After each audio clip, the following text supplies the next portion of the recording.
دو مومنوں کے درمیان جو خفگی دنیا میں ہوتی ہے، ہم جنت میں داخل کرنے سے پہلے وہ ساری خفگیاں ان کے دل سے نکال دیں گے۔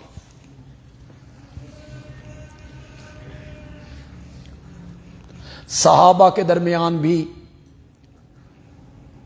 خفگیاں، ناراضیاں پیدا ہوئیں، غلط فہمیاں ہوئیں اور دوریاں ہوئیں، جنگوں میں بھی مقابلے میں آ گئے۔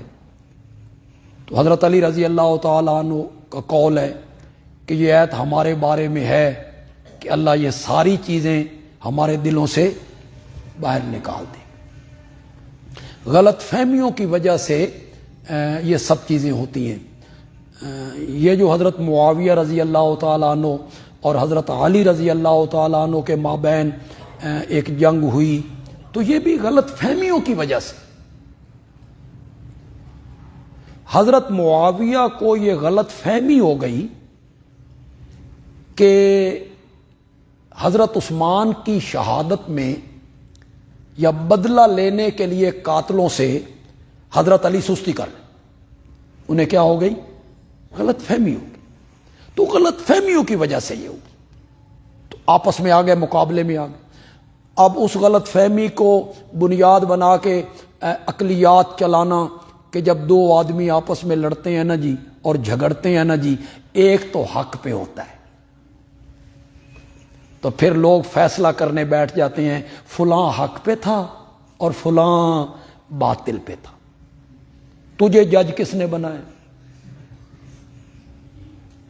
تو جج ہے، تو نے فیصلہ کرنا ہے۔ حضرت عمر رضی اللہ تعالیٰ عنہ ہوتے نا، دروں سے تیری پیٹھ کھرچ کے رکھ دیتے کہ تو صحابہ کے درمیان فیصلہ کرے گا کہ دو جھگڑتے ہیں تو ایک حق پہ ہوتے۔ حضرت موسیٰ علیہ السلام کوہ طور پہ گئے، پیچھے ایک قوم نے، سامری نے بچڑا بنا لیا، قوم ان کی بچڑے کی پوجا پاٹ کرنے لگ گئی۔ حضرت موسیٰ علیہ السلام آئے، غصے میں، غضبناک ہیں، تختیاں گر گئیں، اور حضرت ہارون کے بالوں کو پکڑا اور داڑھی کو پکڑا اور لگے کھینچنے۔ نبی ہیں وہ جی، حضرت موسیٰ کے بجائے اگر کوئی اور یہ کام کرتا، نبی ہیں اور حضرت موسیٰ کے بڑے بھائی ہیں، 3 سال عمر میں بڑے ہیں، بڑا بھائی بھی ہے، نبی بھی ہے، داڑھی پکڑی ہوئی ہے، بال پکڑے ہوئے ہیں، کھینچ رہے ہیں۔ وہ کہتے یبن ام، میرے ماں جائے، دشمنوں کو خوش کر رہے ہو۔ آپ کو غلط فہمی ہو گئی ہے۔ حضرت موسیٰ کو کیا غلط فہمی ہو گئی تھی؟ کہ حضرت ہارون نے صحیح کردار ادا نہیں کی، یہ غلط فہمی ہو گئی۔ اس غصے میں ہے تبھی ہارون کو پکڑ لیا۔ آپ فیصلہ کر سکتے ہیں کہ حضرت موسیٰ اور ہارون کے اس جھگڑے میں کون حق پر تھا اور کون ناحق تھا؟ کرو فیصلہ۔ تم جو کہتے ہو دو بندے جھگڑے تو ایک حق پہ ہوتا ہے ایک باطل پہ ہوتا ہے، کرو فیصلہ کون ان میں حق پہ تھا کون باطل پہ تھا؟ نہیں کر سکتے۔ ہم کہیں گے حضرت موسیٰ کو کیا ہو گئی؟ جب حضرت ہارون نے وضاحت کر دی بھئی میرا قصور ہو کوئی نہیں، میں نے پوری کوشش کی ہے، غلط فہمی دور ہو گئی تو ختم۔ اگلی بات جو میں تقریروں میں بھی کہتا ہوں، آپ اہل علم لوگ ہیں، آپ کے سامنے بھی کہتا ہوں، لیکن آپ اہل علم کو تو نقطے سمجھ جانے چاہیے، اشارے سمجھ جانا چاہیے۔ وہاں حضرت موسیٰ کو غلط فہمی ہو گئی حضرت ہارون کے بارے میں، اور میرے نبی نے حضرت علی کو بھی ہارون سے تشبیہ دی تھی۔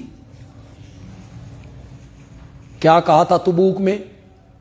علی میں تمہیں اس طرح چھوڑ کے جا رہا ہوں جس طرح موسیٰ ہارون کو چھوڑ کے گئے تھے۔ تو حضرت علی کو تشبیہ کس سے دی؟ ہارون سے۔ وہاں غلط فہمی ہو گئی حضرت موسیٰ کو، شرارت تھی یہودیوں کی۔ یہاں غلط فہمی ہو گئی حضرت معاویہ کو، کس کے بارے میں؟ اس امت کے ہارون کے بارے میں۔ بڑی بات میں نے کہہ دی، اس امت کے ہارون کے بارے میں انہیں غلط فہمی ہو گئی۔ یہاں بھی قصور یہودیوں کا تھا، نہ وہاں قصور موسیٰ اور ہارون کا تھا، یا نہ یہاں قصور علی اور معاویہ کا۔ تو وہ خفگی جو ہے وہ اللہ دل سے نکال دیں گے. اللہ کرے ہماری جماعت کے جو بزرگ ہیں ان کے دلوں میں جو خفگیاں ہیں یہ اس سے پہلے اسی دنیا میں اللہ نکال دے کیونکہ ہم اس بوجھ کو ہم اٹھا نہیں سکتے. ہمارے لیے یہ بڑے مسائل ہیں, آنے والی نسل کے لیے یہ بڑے پریشانی کا باعث ہے, یہ جھگڑا, یہ اختلاف, یہ دوریاں. اللہ تعالیٰ اسی دنیا میں ان بزرگوں کے دلوں سے ان خفگیوں کو اللہ کیا کر دے, نکال دے. اللہ من تحت